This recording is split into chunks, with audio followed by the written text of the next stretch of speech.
नमस्कार, मैं हूं अमीश देवगन और आप देखेंगे आज बड़ी टक्कर।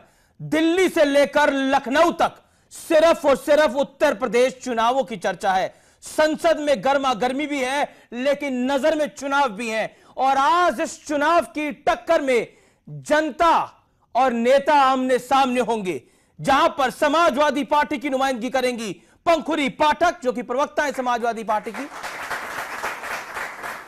और भारतीय जनता पार्टी से मौजूद है डॉक्टर संबित पात्रा, प्रवक्ता बीजेपी के, और बहुजन समाज पार्टी से मौजूद हैं सुदीन भदौरिया साहब, जो कि प्रवक्ता और नेता है बहुजन समाज पार्टी के। आप तमाम लोगों का स्वागत है। लेकिन पहला सवाल पंखुरी पाठक आपसे, इस अवध की लड़ाई में क्या किला बच जाएगा आप लोगों का? किला बचेगा और किला बच रहा है। पूरे प्रदेश में जिस तरह से अखिलेश जी और राहुल जी को देखने सुनने भीड़ उमड़ रही है, और प्रदेश ने एक तरह से तय कर लिया है कि मुख्यमंत्री का दूसरा कोई चेहरा ही नहीं है। इतना एक लोकप्रिय चेहरा, एक जो विकास को रिप्रेजेंट करता है, तो अखिलेश जी का युवाओं में बहुत बहुत ज्यादा क्रेज है। और मुझे लगता है कि प्रदेश की जनता ने पहले ही ये चीज तय कर ली है कि भीड़ देखने आ रही है या वोट भी डालेगी? सिर्फ देखने के लिए आ रही है? देखने तो कम आ रहे हैं। यादव को तो फिर भी देखने के लिए आ रही है, लेकिन राहुल गांधी की बारी भीड़ चली जाती है। देखने जी जवाब नहीं, कोई भीड़ नहीं जा रही है। आप अगर जायजा करेंगे सारी रैलियों का तो आपको दिख जाएगा कि गठबंधन की जितनी भीड़ है उतनी कहीं नहीं है, और भीड़ तो कम है, वोट डालने वाले बहुत ज्यादा हैं। अखिलेश जी हमेशा एक बात कहते हैं कि हमारी योजनाओं का जिन लोगों को फायदा मिला है, अगर सिर्फ वो लोग भी वोट डाल दें तो भी हम जीत जाएंगे, क्योंकि काम इतना किया है। हर किसी को कोई ना कोई फायदा मिला है। काम किया है तो किला बचेगा। ओके, संबित पात्रा, अमित शाह ने जब इस कैंपेन की शुरुआत करी थी उत्तर प्रदेश के चुनाव की, तो उन्होंने एक बात कही थी। उन्होंने कहा था कि अगर 2019 में हमें आना है तो उसका रास्ता 2017 से उत्तर प्रदेश चुनावों से निकलता है। लेकिन क्या समाजवादी पार्टी और कांग्रेस के गठबंधन के बाद वो रास्ता थोड़ा मुश्किल हो गया है या फिर कहीं असंभव हो गया है? क्योंकि पंखुरी पाठक कह रही है कि भीड़ भी आ रही है, वोट भी डलेगा अखिलेश के काम पर। देखिए, आपने अभी आरंभ किया किले के विषय में पूछकर कि क्या इनका किला अभेद्य हो गया है। किले के अंदर ही लड़ाई चल रही थी, पिता पुत्र के बीच में, राजा और युवराज के बीच में लड़ाई चल रही थी किले के अंदर। और किले को बचाने के लिए बाहर से सिपाही लाए गए हैं। वो सिपाही जो चंद दिनों पहले किले के बाहर कहते थे 27 दिन यूपी बेहाल, 27 साल, दिन नहीं, 27 साल यूपी बेहाल, और 27 दिनों के अंदर उन्होंने ये अल्फाज भुला दिए। अब वही सेना किले को बचाने आई है। किले को भगवान ही बचा सकेगा, वरना ये किला बचने वाला नहीं है। अंदर भी घात हो रहा है, अंदर भी घात, मैं बीच में नहीं बोल रहा था, अंदर भी घात चल रहा है, एक दूसरे को दीजिए। अंदर भी घात चल रहा है, बाहर से भी ऐसी सेना आई हुई है जिसको केवल देखने आ रहे हैं लोग, सुनने नहीं आ रहे हैं। थोड़ी देर और एक बस चल रही है, बस में दोनों युवराज, दोनों अच्छे लड़के वो बस में खड़े होकर जाते हैं। और ऐसा होता है कि लोग अखिलेश जी को देखते हैं तो राहुल जी हाथ हिला देते। चलो मेरी तो आपको क्या लगता है, आपको क्या लगता है यूपी को ये साथ पसंद आएगा? नहीं, यूपी को ना भ्रष्टाचार पसंद है ना अपराध पसंद है, ये साथ पसंद नहीं। ये साथ आपको लगता पसंद नहीं आएगा? चलिए अमित जी, एक बात मैं कहना चाहूंगी। साहब का टाइम है, फिर भी आप 20 सेकंड में अगले बटन दे दीजिए। संबित जी बड़े दिनों से बहुत खुश हो रहे थे, बोल बोल कर कि साइकिल टूट गई, पंक्चर हो गई, लेकिन आज नेताजी ने बोल दिया है कि पार्टी साथ में है, और कल से वो आपको चुनाव मैदान में दिखेंगे और अखिलेश जी के लिए कैंपेन करते हुए दिखेंगे, और ये तक बोल दिया है कि अखिलेश ही मुख्यमंत्री होंगे। तो मुझे लगता नहीं है कि अब ये लड़ाई वाली जो उनकी खुशी है ज्यादा दिन रह पाएगी। कमाल है। देखिए, चंद दिनों पहले नेताजी कुछ कहते थे, हम पूछते थे तो हमारी बहन कहती थी नेताजी तो इंडिविजुअल है, उनकी बातों को मत सुनो। जब नेताजी कहते थे, आपने किसी और बहन की बात सुनी होगी, मैंने तो नहीं बोली है। वो बहन तो बोलती नहीं है, वो बहन तो बोलती नहीं है, कागज से ही पढ़ती है, उनकी बात हम नहीं सुनते। आपकी बातें मैं बता दूं, चंद दिनों पहले कुछ भी नेताजी कहते थे मुसलमानों के लिए अखिलेश ने काम नहीं किया है जी, मुसलमान अखिलेश को वोट नहीं देगा। चंद दिनों पहले नेताजी कहते थे इनके जो बदमाश हैं उन्होंने जमीन हड़प लिए हैं, उस समय नेताजी बिल्कुल रास नहीं आते थे। आज नेताजी ने क्या साइकिल के लिए थोड़ा सा कुछ कह दिया तो नेताजी कमाल हो गया। हमें नेताजी हमेशा रास आते हैं, लेकिन कुछ समय पहले नेताजी आपके बड़े प्यारे हो गए थे, लेकिन आप बड़े परेशान दिख रहे हैं। नेताजी के बयान के बाद आप बहुत परेशान दिख रहे हैं। पंखुरी जी, साइकिल आपको मुबारक हो, मगर जिसको पीछे बैठाया है ना वो साइकिल चलने नहीं देगा। ओके, मैं रुक करता हूं सुदीन भदौरिया का। आप लोगों को निवेदन, मैं रुक करता हूं सुदीन भदौरिया का। सुदीन मोदरिया, साइकिल की बात हो रही है, हाथ की बात हो रही है और संबित पात्रा कह रहे हैं कि इस बार कमल खिल जाएगा। लेकिन क्या आपको लगता है बहुजन समाज पार्टी का चांस इस चुनाव में बड़ा है? क्योंकि कई पॉलिटिकल पंडित ये कह रहे हैं कि अगर मायावती ये चुनाव हारी तो उनका पॉलिटिकल भविष्य पर एक बड़ा क्वेश्चन मार्क लग जाएगा। लेकिन आप रेस में अपने आप को कहां इस समय खड़ा हुआ देखते हैं? देखिए, उत्तर प्रदेश का चुनाव उत्तर प्रदेश के हालात की पृष्ठभूमि में हो रहा है, जहां किसानों ने सैकड़ों की तादाद में आत्महत्याएं की हैं, वहां के लाखों बेरोजगार नौजवान, जिसमें छात्र भी हैं, जिसमें पढ़े हुए लिखे नौजवान जो बेरोजगार घूम रहे हैं, वो सब लोग हताश और निराश हैं इस सरकार से, समाजवादी पार्टी की। और इसके साथ साथ वहां पर जो दंगे हुए हैं, मुजफ्फरनगर का दंगा जिसमें 1 लाख लोग बेघर हो गए, दादरी का अखलाक की लिंचिंग, इसके साथ साथ बुलंदशहर में ही नहीं गैंगरेप हुआ। आप कह रहे हैं सेफ्टी और सिक्योरिटी एक बड़ा इशू है। नहीं, मैं आप पूरी बात कहने दीजिए मुझे, ये लोगों ने बहुत देर तक बोल लिया, मैं 1 मिनट में अपनी बात समाप्त करूंगा। मैं ये कहना चाहता हूं, उत्तर प्रदेश की जनता किसके साथ खड़ी है? जो उत्तर प्रदेश में जो बहन मायावती जी की मीटिंग हो रही हैं, जिसमें आपने भी देखा और मैं समझता हूं बहुत सारे लोग पूरे देश में जनता भी देख रही होगी। उत्तर प्रदेश की जनता ने तय कर रखा है, लाखों लोग से कम अगर एक भी मीटिंग, ये क्या करते हैं, रोड शो हो रहा है, वहां बाजार में वैसे ही घूम रहे हैं, उन्हें एक झंडी और पकड़ा दी। बाजार में घूमने वालों को झंडा ही पकड़ाई जा रही है। कौन कर रहा है? इनकी किसी हो रही है।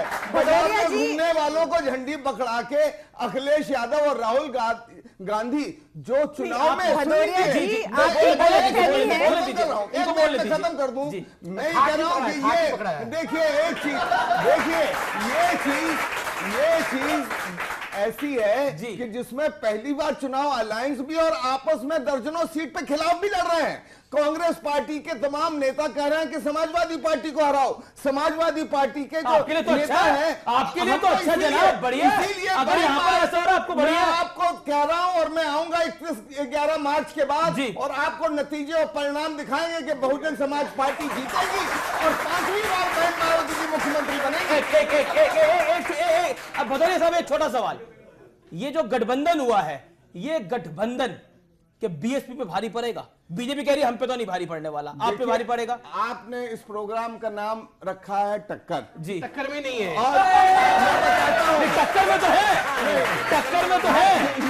ये क्या इनके लिए और समाजवादी पार्टी और बीजेपी के लिए उत्तर प्रदेश की जनता कहती है, काहे पड़े हो चक्कर में, कोई नहीं है टक्कर में बहन मायावती जी के सामने। अच्छा। और इसीलिए बहन मायावती जी को जितना जन समर्थन मिलेगा वो इतना चौंकाने वाला होगा इन चौंकेंगे उस दिन, देखेगा क्या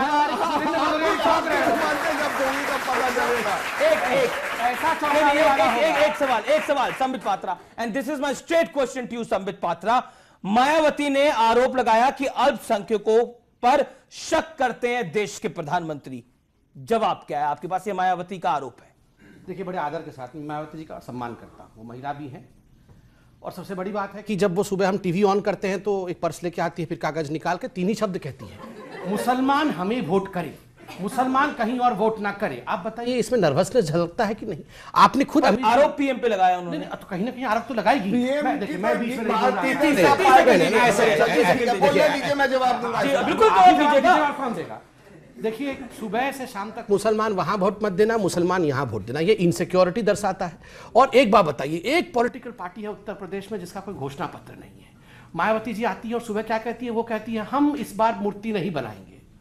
ऐसा कभी आप कहती है विकास करेंगे? नहीं, वो शुरुआत ही ऐसे होता है, इस बार हम हाथी की मूर्ति नहीं बनाएंगे, हमारे पिछले कार्यकाल में सब मूर्तियां बना दी, इस बार मूर्ति बनाना शेष नहीं है। आपने कभी ऐसा देखा था? इन्होंने कई एलिगेशन लगाए, इनका उत्तर देना पड़ेगा मुझे। जी 10 सेकंड समझ लो, 10 सेकंड जवाब पे। देखिए, सबसे बड़ी बात है कि कहीं भी टक्कर में आज बसपा नहीं है और ये फ्रस्ट्रेशन पश्चिमी उत्तर प्रदेश में भी नहीं, कहीं पश्चिमी पूर्वी उत्तर प्रदेश में भी नहीं, पश्चिम उत्तर दक्षिण, हाथी समुच्चय समाप्त हो चुका है, हाथी किसी दिशा में नहीं है, इसलिए आज ये फ्रस्ट्रेशन देखने को मिल रहा है। वरना सुप्रीम कोर्ट के कहने के बावजूद भी ये सुबह से शाम तक मुस्लिम क्या कर रहे हैं? मैं जवाब ले रहा हूं, लेकिन एक अंतराल भी मुझे लेना पड़ेगा। जवाब ले रहा हूं मैं, एक अंतराल भी मुझे लेना पड़ेगा। हम एक छोटे से ब्रेक के बाद तुरंत वापस आ रहे हैं।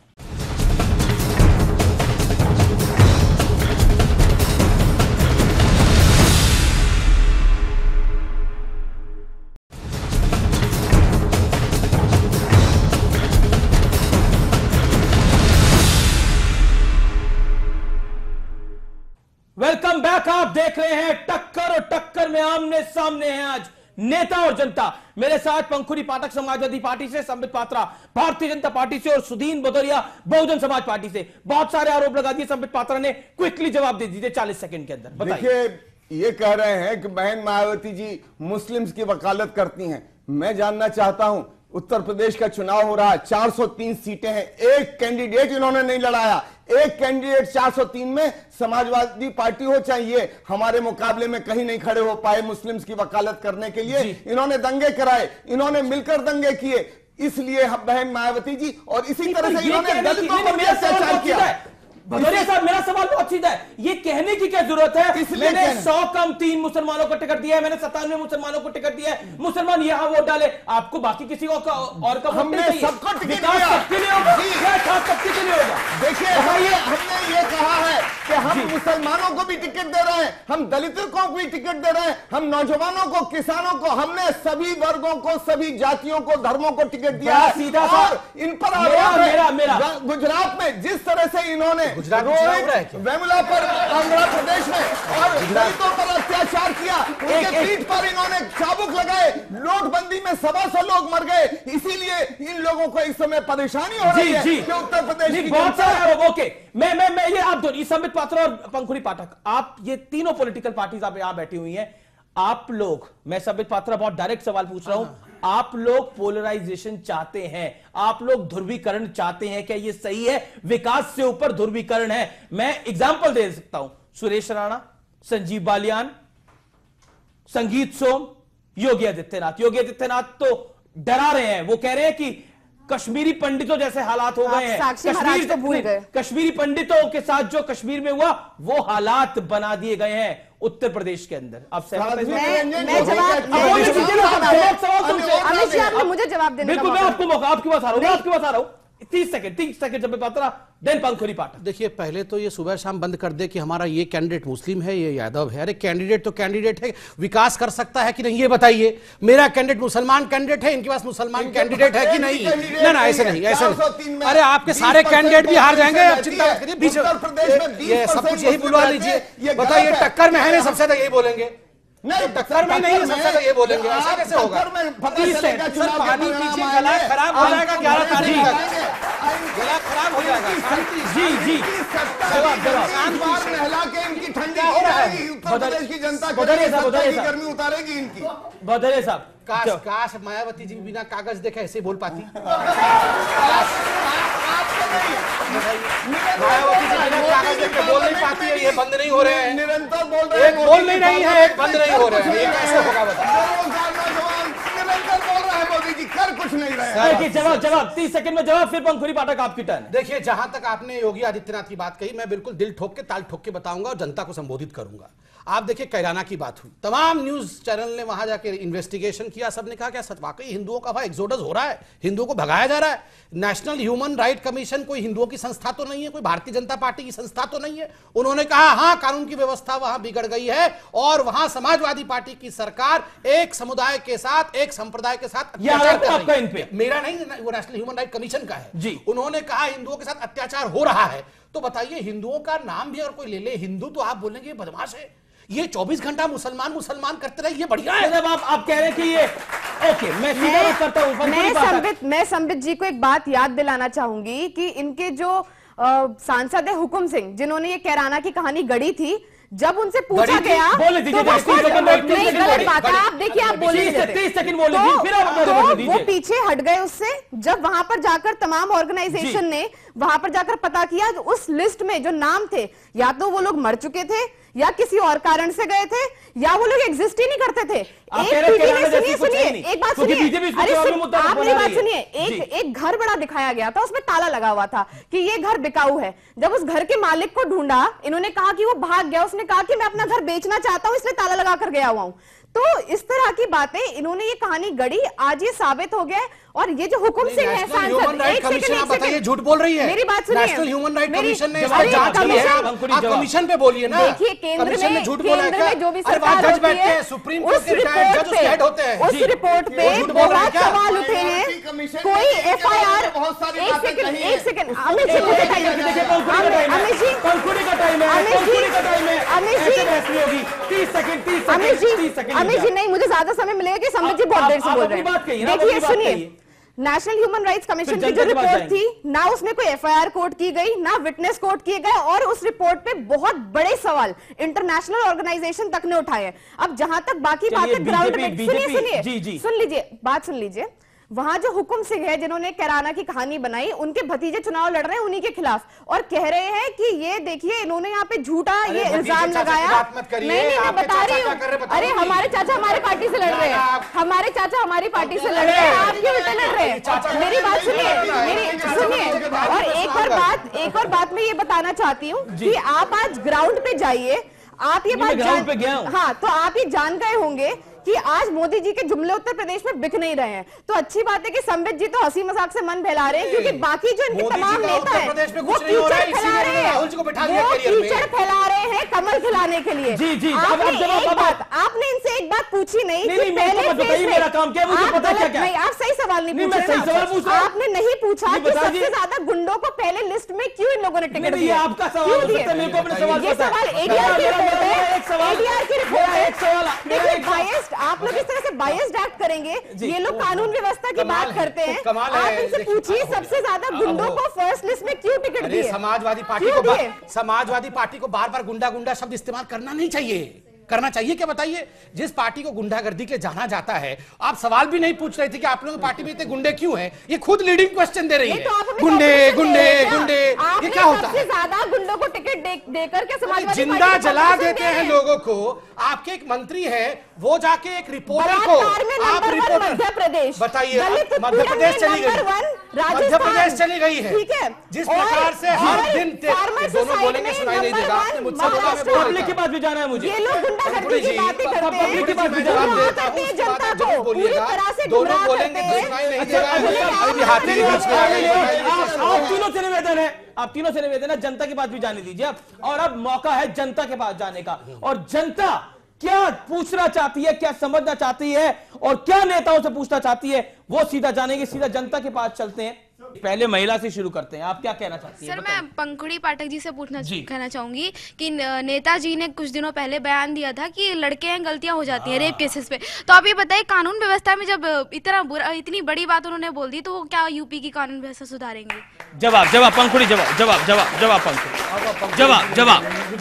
देखिए, पहली बात मैं इनको बताना चाहूंगी कि उत्तर प्रदेश के मुख्यमंत्री श्री अखिलेश यादव हैं। कानून व्यवस्था उनके हाथ में है। अब पिताजी अलग हो गए? नहीं, पंखुड़ी को बोलने दीजिए। थोड़ी देर पहले वो साइकिल के बारे में बोल रहे थे, वो बढ़िया थे। आप दूसरों को बोलने नहीं देते, बहुत बड़ी विडंबना है। एक मिनट, पहले तो आपकी पार्टी में सबसे बड़ी प्रॉब्लम तो ये है कि आप लोग हमेशा कंफ्यूज रहते हैं कि नेताजी आपके साथ हैं कि नहीं। अगर वो कुछ गलत कहते हैं तो आप कहते हैं कि वो नहीं, नेताजी नहीं है, सीएम है अखिलेश यादव, उनकी बात सुनिए।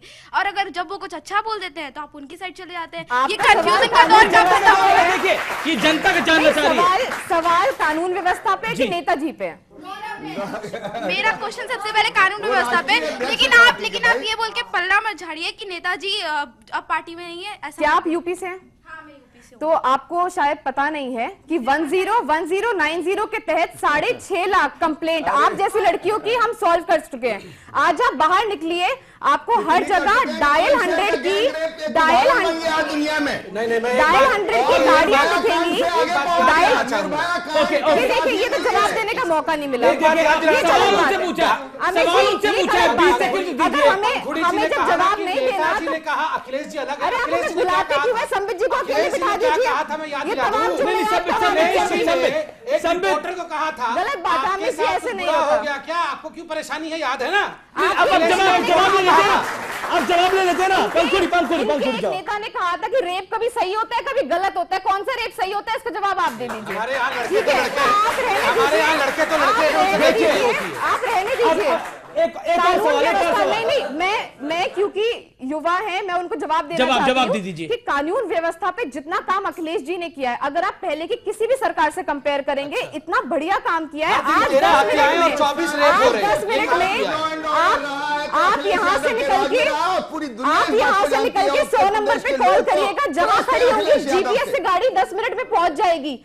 देश की सबसे बड़ी जीपीएस इनेबल्ड सेवा उत्तर प्रदेश में शुरू हुई है। जी करें गाड़ी पहुंच जाएगी। 4 घंटे रेप होता रहा बुलंदशहर में, आप करें गाड़ी पहुंच जाएगी। मैं अब एक और सवाल बताइए। मेरा सवाल पंकज मैम से ये है कि जब काम बोलता है अखिलेश भैया, हर रैली में कहते हैं काम बोलता है, तो कांग्रेस से गठबंधन की क्या जरूरत पड़ गई? जवाब अब देखिए, अब मेरा निवेदन ये है कि आप दोनों शांत रहिए, जवाब देने दीजिए। 30 सेकंड का जवाब, 30 सेकंड का। पंखुड़ी आप भी संक्षेप में जवाब दीजिए, बताइए। देखिए, जो ये गठबंधन है, ये एक देश के और प्रदेश दोनों के लिए सोच के किया गया है, क्योंकि इस समय एक इतनी खराब समस्या हम लोगों के सामने है। अर्थव्यवस्था को जिस तरह से भाजपा ने पीछे धकेल दिया है, और उत्तर प्रदेश में जो सांप्रदायिक राजनीति होने जा रही है, आप देखिए मुजफ्फरनगर में किस तरह की राजनीति हुई। आज वो लोग रो रहे हैं, कह रहे हैं हमने 2014 में गलती करी। तो भाजपा को सिर्फ बाहर नहीं निकालना है, पूरी तरह से उनका नाश कर देना है, सफाया कर देना, और इसलिए ये गठबंधन हुआ है। नाश हो रहा तो बोलना ओके, मैं अब संबित आप कुछ कहना चाह रहे हैं। 30 सेकंड का मतलब 30 सेकंड, फिर जनता के पास। बिल्कुल, मैंने भी डिस्टर्ब नहीं किया, मैं 30 सेकंड में खत्म करता हूं। ये बोल रही हैं कि धर्मनिरपेक्षता को बचाने के लिए और अर्थव्यवस्था को बचाने के लिए। आज से 27 दिन पहले धर्मनिरपेक्षता बिल्कुल ठीक थी, सेक्युलरिज्म पे कोई खतरा नहीं था, ये अलग अलग लड़ रहे थे। राहुल गांधी कह रहे थे कि नहीं, ये जो साइकिल है वो खुद कहा था साइकिल पंचर हो चुकी है, और अखिलेश जी कह रहे थे राहुल जी लड़के तो अच्छे हैं पर काम कुछ नहीं करते हैं। तो उस प्रकार का था, मगर देख उल्टा, हाँ उल्टा ठीक है, आपने याद दिला दिया। हाँ, राहुल जी ने कहा था ये अखिलेश जी तो अच्छे हैं लड़के, मगर मुख्यमंत्री बेकार है। ठीक है, आपने याद दिला दिया मुझे।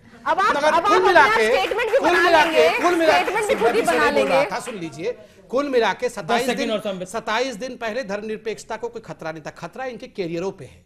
राहुल गांधी का कैरियर और अखिलेश यादव का कैरियर, इन दोनों के कैरियर पे खतरा है। तो आज ये मिल गए हैं और ये देश को भरमा रहे हैं कि हम धर्मनिरपेक्षता को बचाने के लिए खोए थे। आप क्या सोचते हैं जनता को बुद्धि नहीं है? मुजफ्फरनगर कब हुआ था? अब आपने अपनी बात कह ली।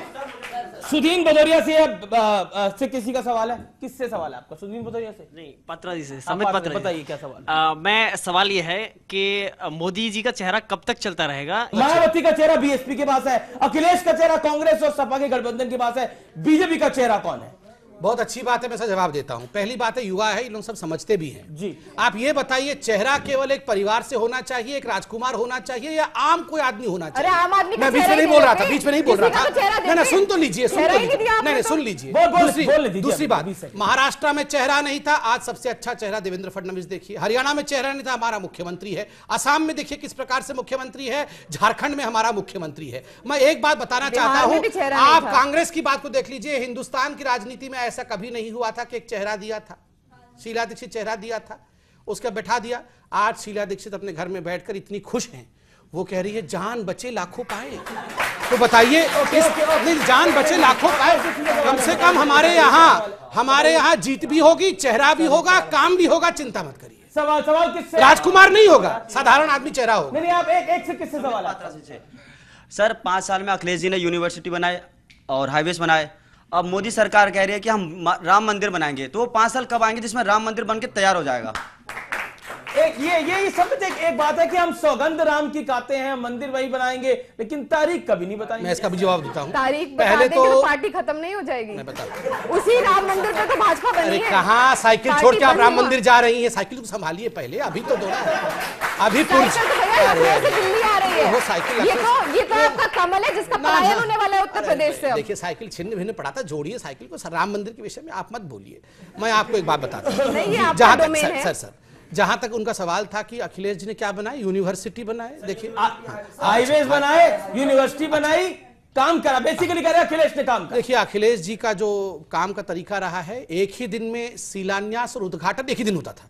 सुबह शिलान्यास हो जाता था, शाम को रिबन। वो कैंची, जब तक ये साइकिल की लड़ाई नहीं हुई थी, सुबह कैंची लेके निकलते थे, शाम तक 70 कैंची काट के आते थे। सब कर दिया, ऐसे काम नहीं होते, ऐसे ही काट। राम मंदिर पे आ रहा हूं, अभी रिबन पे बोला, अभी राम मंदिर पे आ रहा हूं। राम मंदिर का आलम बताइए। हमारे दोनों तरफ दोनों बैठे हुए हैं, कांग्रेस पार्टी ने पहले तो सेतु समुद्रम वाले केस में एक एफिडेविट भर्ती किया सुप्रीम कोर्ट में कि Ram does not exist, Ram तो रहते ही नहीं है, राम कौन है, राम का आस्था नहीं है। उस पर डीएमके ने लिखा कि राम ने कौन से इंजीनियरिंग कॉलेज से इंजीनियरिंग पढ़ा है जो ब्रिज बना दिया, राम तो है ही नहीं, राम का मजाक उड़ा रहे थे। और मैं आज सीना ठोक के आपके चैनल पे कहता हूं, एक पार्टी तो है जो राम का नाम तो लेती है, मजाक तो नहीं उड़ाती, तो मजाक उड़ाते हैं। ये मंदिर मंदिर सुनिए सुनिए सुनिए सुनिए मंदिर मंदिर मंदिर मंदिर मंदिर मंदिर मंदिर मंदिर 2014 में आपने नाम लिया, 2014 में भी नाम लिया था, 2014 में भी नाम लिया था, 2014 में नाम लिया आपने। बताइए बताइए। मंदिर बता रहा हूँ। देखिए दोनों जन हमको रोज शाम को पूछते हैं, अरे सुन लीजिए ये दोनों हमसे रोज शाम को मंदिर कब बनाएंगे, आज लिख दीजिए, हम तैयार हैं मंदिर बनाने के लिए। आप मंदिर के बाहर हाथी भी लगा दीजिएगा, कोई परेशानी नहीं है, मगर बनाइए तो सही, मंदिर बनाइए, उसके बाहर हाथी भी लगेगा, बनाइए तो सही। आप यहाँ मंदिर बनने देंगे नहीं, राम का नाम ले, आप सुबह से शाम तक, अरे ना ना ना ना ना, देखिए राम का नाम क्या ले लिया, तीनों बोल रहे राम राम राम का नाम क्या ले लिया, ऐसे अटैक करेंगे, सुबह से शाम तक मुसलमान मुसलमान करेंगे, हम एक बार राम नाम ले लेंगे। आप मुझे डबल माइक दीजिए ताकि मैं इनकी वॉइस से कंप्लीट कर सकूं। ओहो डबल माइक तो है आपके पास। मेरी बात सुनिए, देखिए आप सुनिए इनको राहुल गांधी का माइक भी दीजिए, दीजिए राहुल डबल माइक सुनिए। आप लोगों से निवेदन है मेरा, एक बात मैं कहना चाहती हूँ, यहाँ सभी लोग बैठे हैं, सभी युवाएं, मुझे लगता है कॉलेज के स्टूडेंट होंगे, पढ़े लिखे हैं सब, ये लोग भी शायद जानते होंगे कि जो सुप्रीम कोर्ट का जो फैसला होता है वो मान्य होता है। कोई भी पार्टी, आज मैं चालू, सुधेंद्र जी चाले या संबित पात्रा चाले, राम मंदिर का जब तक सुप्रीम कोर्ट का डिसीजन नहीं आता उस पे कोई कुछ नहीं कर सकता। रोज क्यों पूछ रहे हो हमसे? इसीलिए जनता को सकता है तो क्यों पूछते हो बंद करें, कहते हैं कि हम मंदिर विकास की राजनीति करें, राम मंदिर की जगह ये बताए कि कितनी यूनिवर्सिटी बनाएंगे। ये भाजपा कभी बात नहीं करती कि इतनी यूनिवर्सिटी बनाएंगे, राम मंदिर से आगे बढ़िए। उत्तर प्रदेश में बहुत युवा कॉपी किया था, हमने पढ़ा था उस टाइम पे। कॉपी किया लैपटॉप बांटेंगे, जो लैपटॉप बन गया साहब, मैं आपसे एक सवाल पूछ रहा हूं।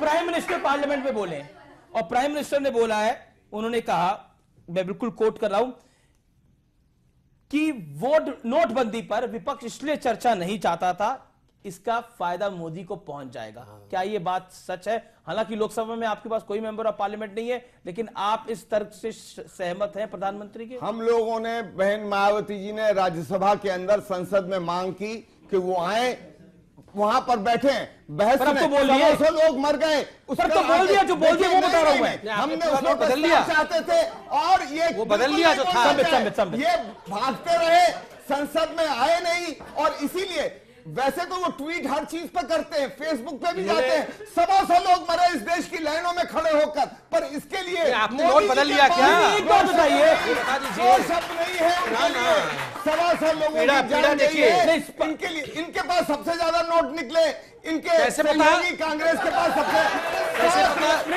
देखिए, ये तो अगर इन्होंने एक सेकंड, मैं जो समझ रहा हूं आप कह रहे हैं कि अगर इनके पास सबसे ज्यादा नोट निकले तो मतलब ये नोटबंदी करा के खुद ही फंस गए, आप कह रहे हैं? जी मैंने ये नहीं कहा, ये हम पर कह रहे हैं। जो 20,000 से ऊपर की जो चंदे थे, सबसे ज्यादा इनके ऊपर 100% पास आए हैं, इसका देश पूरा जानता है और ब्यौरा भी देश का जानता है। पंखुड़ी से मेरे एक्शन लूं। प्रधानमंत्री पार्लियामेंट में बोले हैं, विपक्ष इसलिए नहीं चाहता था कि प्रधानमंत्री बोले क्योंकि इसका फायदा प्रधानमंत्री मोदी को मिल जाएगा, फायदा मोदी को मिल जाएगा। ये उनके कोट अनकोट उन्होंने ये बात बोली है। बहुत दिनों से उत्तर प्रदेश में तमाम रैलियां हम देख रहे हैं, एक ही पार्टी है जो नोटबंदी की बात नहीं कर रही, क्योंकि वो है भाजपा।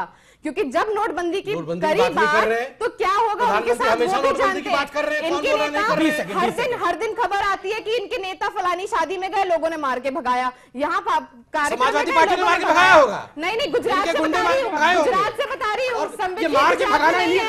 गुजरात में देखिए, मार के भगाना इन्हीं का काम है, चलाना, मार के भगाना, हत्या कर देना। आज लोगों ने ठान लिया है कि बाहर आज इनको सांप्रदायिक बातें क्यों करनी पड़ रही हैं? इन्हें कश्मीर, कैराना और इन्हें इस तरह की बातें क्यों करनी पड़ रही है? क्योंकि नोटबंदी फेल हो चुकी है, जनता को नहीं कर पा रहे। जवाब क्या जवाब होगा तो जवाब देंगे। नहीं है इनके पास, आप कह रहे हैं। बजट में जवाब, बजट आप कह रहे हैं जवाब नहीं है इनके पास। बजट में तो जवाब नहीं दिया। संबित पात्रा, देश पूछता ये है कि मेरा अभी बड़ा कितना सवाल काला पैसा वापस आया? आपसे, नोटबंदी उत्तर प्रदेश के चुनाव में आपको फायदा करा रही है या नुकसान करा रही है, बताइए। फायदा तो हो चुका है जी, हाथी सो चुका है। जवाब ही है। आप जवाब देखिए, सीरियस जवाब चाहिए। आप जवाब क्या मसला है? सारा पैसा लेके आप देखिए, अब उनका मैंने खुद बोला, नहीं आप देखिए, आपको उत्तर देने का मौका नहीं मिला क्या? कमल के नहीं कमाल है। देखिए उनको 20 सेकंड तो आप देंगे ना बोलने के लिए। देखिए कमाल है। संबित जी ने कॉमेडी सर्कस ज्वाइन करने की तैयारी कर ली है। देखिए, ये कमल का तो फैलाया हो रहा है। वो तो आप अरे हम कहाँ से ज्वाइन करेंगे? सबसे बड़े कॉमेडियन को तो कैरियर में बैठा रखा है आपने। देखिए पर्सनल मार्क्स नहीं, आप चाहते हैं बहस का स्तर उस तरह का हो जाए। मेरा निवेदन है आप लोगों से, आप प्रवक्ता है, आप समाजवादी पार्टी की राष्ट्रीय प्रवक्ता है। आप जवाब ही नहीं मांग रहे। वो जवाब नहीं देते। नोटबंदी पे सवाल पूछा, मैं आपको और जनता को साक्ष्य मान के पूछता बताइए क्या है। हूं। नोटबंदी से पहले क्या ये सच नहीं था कि मायावती जी नोटों की माला पहनती थी? क्या ये सच नहीं है? क्या ये सच नहीं है कि उसके बाद मायावती जी फूलों के माला पे आ गई? ये देखिए हम तो 2000 क्या हो रहा है। स्टैचू स्टैचू स्टैचू हो जाइए, स्टैचू स्टैचू आप स्टैचू बन जाइए, स्टैचू स्टैचू स्टैचू हो जाइए, स्टैचू आप स्टैचू बन जाइए, आप स्टैचू बन जाइए। देखिए 30 सेकंड तो दीजिए। देखिए मुझे लगता है मुझे स्टैचू होना पड़ेगा इसके अंदर। आप तीनों मंत्री यही संभाल होता लेंगे आज। स्टैचू हो जाइए, स्टैचू हो जाइए प्लीज। 8,000 करोड़ रुपए खर्च बताइए, किया ओहो महाराष्ट्र में भगवान, और गुजरात इनको में। स्टैचू कर दीजिए 8,000 प्लीज। करोड़ रुपए। बदलिए साहब, बदलिए स्टैचू कर साहब। दीजिए। जवाब 8,000 करोड़ रुपया खर्च देखिए किया है। मैं जो जनता, नोटबंदी का फायदा या नुकसान? बिल्कुल फायदा है। गरीब जनता आज मोदी जी के पीछे खड़ी है। वो जानती है मायावती जी का ये बंद हो गया माला। क्यों माला बंद हो गया? अरे भैया आपका वोट आपने अगर काम देखिए, ना नोटबंदी चलिए नोटबंदी होगी जी, नोटबंदी पर जिन लोगों की शादी मायावती जी का एक बात बताइए, चलिए। नोटों का माला बंद हो गया। सारी बातें अभी तक अपने पैसे का हिसाब अब मैं एक ऐसा सवाल पूछ रहा हूं, क्या मैं मैं अब मैं बदजुबानी की बात करता हूं। आपके बहुत वरिष्ठ नेता हैं सचिन चंद्र मिश्रा, और मैं चाहता हूं आप इसका जवाब दीजिएगा। वो प्रधानमंत्री को यमराज कह रहे हैं, क्या ये सही है? देखिए क्या ये सही है? जान लीजिए, क्या ये सही है? मैं आपको बतलाता हूं, आप ही तय करिएगा। 125 लोग मर गए नोटबंदी में, प्रधानमंत्री जी ने एक बार अफसोस भी नहीं जाहिर तो किया। यमराज बोलेंगे प्रधानमंत्री को? जिस फैसले से इतने लोग मरेंगे उनके मन में दर्द नहीं होगा। मैं जनता के पास मैं जनता के पास चलता हूं और जनता से जानता हूं कि वो इस विषय पर क्या कहना चाहते हैं। देखिए जनता जी, आप सुप्रीम कोर्ट में जाइए, सुप्रीम कोर्ट पर आप हम पर केस लगाइए। आप यहाँ पर अदालत बनाएंगे, ये उचित तरीका यही तो अदालत है। यही तो अदालत है। वोट तो यही देंगे। हम नहीं मानते, हम ये मानते हैं, हम इनका सम्मान करते हैं, आदर करते हैं। मैं आपसे जानना चाहता हूं, मैं एक देखिए, आपको लगता है कि इस तरह के अफसर बोलने मेरा चाहिए? सवाल ये है कि आपके शासनकाल में एक बसपा कार्यकर्ता की हत्या कर दी गई थी, इसलिए क्योंकि उसने मायावती के बर्थडे पे चंदा नहीं दिया था। ये बिल्कुल गलत है। अच्छा। और मैं आपको बतला दूं, जो हत्या देखिए मैं आपको बतलाता हूं, औरैया में जिसने की थी उसको जेल भेजा गया और आज तक वो जेल में और सड़ रहा मुख्तार है। अंसारी, और सुन मुख्तार लीजिए, अंसारी जो आए हैं, वो मुख्तार- चित्रगुप्त है। वो तो राजा नहीं, ये लोग राजा भैया को वो लिखते हैं किसकी मौत आने वाली है, किसकी मौत आने वाली है, ये मुख्तार अंसारी लिख के देते हैं।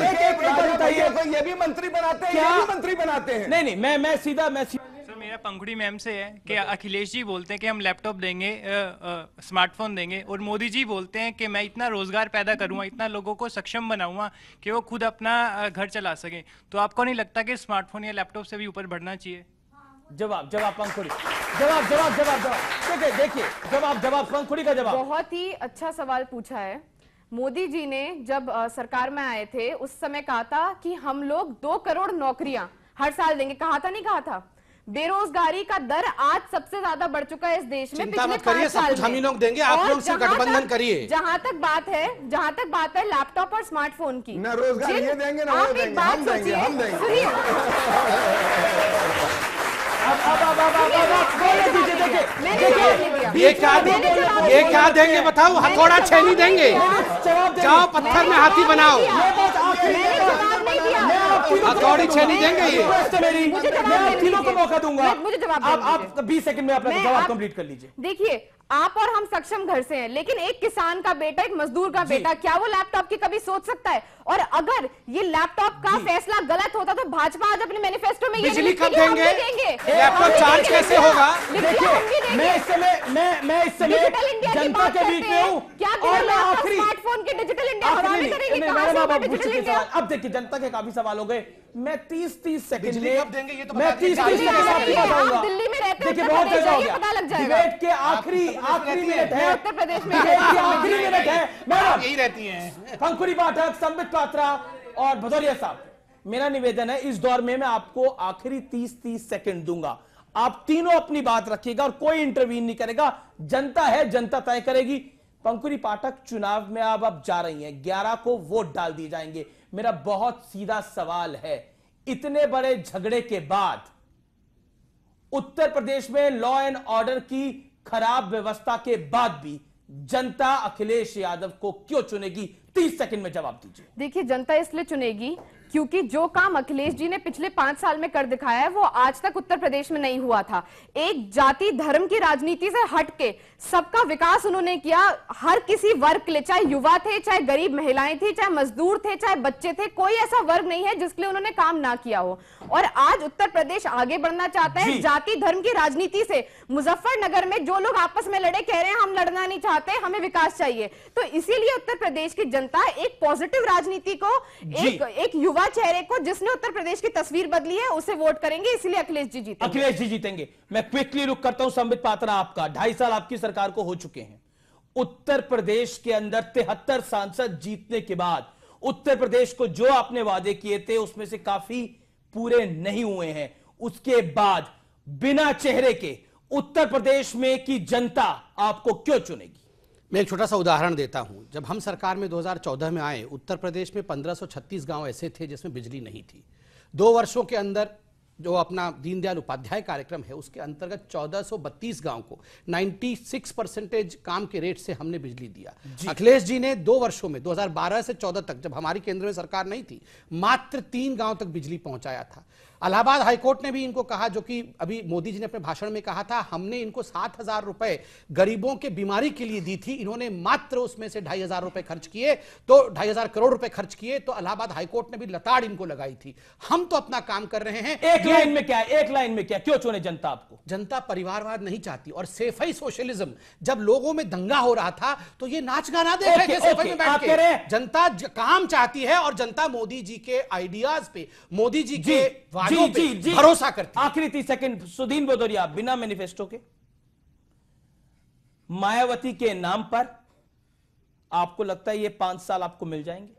देखिए, बहन मायावती जी के 4 बार मुख्यमंत्री इसलिए बनी क्योंकि उन्होंने कानून व्यवस्था दी, फिर इसलिए बार बार चुनकर आई, और 5वीं बार भी उत्तर प्रदेश की जनता को वो कानून व्यवस्था भी देंगी, दंगा रहित भी रखेंगी क्योंकि उनके समय में कभी दंगा नहीं हुआ, और इसके साथ साथ ये जो इन्होंने तमाम परेशानियां पैदा की हैं उनको खत्म करते हुए ऐसा विकास देंगी जिसमें किसानों को रोजगार और साथ ही साथ बुनकरों को और सभी समाज के वर्गों को राहत मिलेगी, और विशेषकर महिलाओं को सुरक्षा मिलेगी जो न सपा में मिली है और न ये दे पाए हैं। आप कह रहे हैं सुरक्षा के लिए मायावती को वोट करिए, आपकी ये लाइन है। बीजेपी कह रही है कि अगर आपको परिवारवाद से आजादी चाहिए, विकास चाहिए, हमें चुनिए, और अगर आपको डेवलपमेंट चाहिए, अगर आप युवाओं को नौकरी चाहिए तो समाजवादी पार्टी को चुनिए, ये पंकुड़ी पाठक कह रही है। लेकिन आप तो जनता है, आप सब जानते हैं, वोट जरूर करिएगा। अगर आपको किसी की भी बात अच्छी लगती है वोट जरूर करिएगा, सबसे बड़ी बात यह है। लेकिन जनता जनार्दन तय कर चुकी है कि उसको अब किसको लेके आना है, और 11 मार्च को जब पिटारा खुलेगा ईवीएम का तब यह तय भी हो जाएगा। लेकिन आप तमाम लोग हमारे साथ स्टूडियोज में आए, आपने बातचीत करी, टक्कर में आपने जनता के साथ टक्कर ली, उसके लिए बहुत बहुत शुक्रिया। आप तमाम लोगों का भी बहुत बहुत शुक्रिया। आप देखते रहिए नेटवर्क 18। नमस्कार।